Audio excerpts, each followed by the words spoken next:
For example, let's suppose we define f of x to be sine x. And we want to find the derivative of sine x.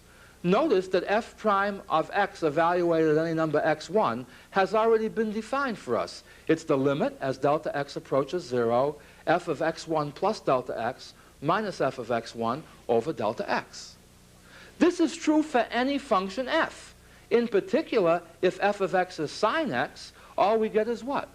That the derivative is the limit as delta x approaches 0, sine of x1 plus delta x minus sine of x1 over delta x. Now you see, on this particular score, nobody can fault us. This is still the basic definition.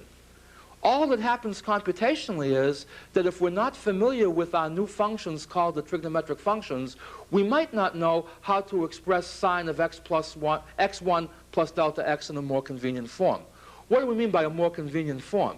Well, notice again, as is always the case when we take a derivative, as delta x approaches 0, our numerator becomes sine x1 minus sine x1, which is 0, over 0, and we're back to our familiar taboo form of 0 over 0. Somehow or other, we're going to have to make a refinement on our numerator that will allow us to get rid of a 0 over 0 form.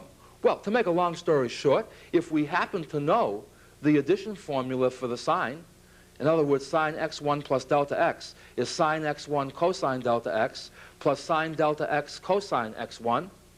Then we subtract off sine x1 and divide by delta x.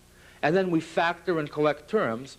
We see what? Without any knowledge of calculus at all, but just what? By our definition of derivative, just by our definition, coupled with properties of the trigonometric functions, we wind up with the fact that f prime of x1 is this particular limit. Now, certainly, our limit theorems don't change. The limit of a sum is still going to be the sum of the limits. The limit of a product will still be the product of the limits. So all in all, what we have to sort of do is figure out what these limits will be.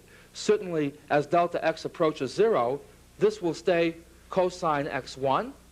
Certainly, this will stay sine x1, because x1 is a fixed number that doesn't depend on delta x. But notice rather interestingly that both of my expressions in parentheses happen to take on that 0 over 0 form if we're not careful. Namely, if you replace delta x by 0, sine 0 is 0, 0 over 0 is 0, and we run into trouble here if we replace delta x by 0, which of course we can't do. This is the same definition of limit as we had before. Delta x gets arbitrarily close to 0, but never is allowed to get there.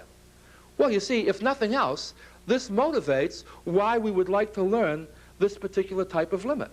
In other words, what we would like to know is, how do you, the delta x symbol here isn't that important. Delta x just stands for any number. Notice that what we would like to know is, if you take the sine of something over that same something and take the limit as that same something goes to 0, we would like to know what that becomes. In a similar way, we would like to know how to handle this quotient here. Because notice that when delta x is 0, cosine 0 is 1. This is 1 minus 1 over 0. It's another 0 over 0 form.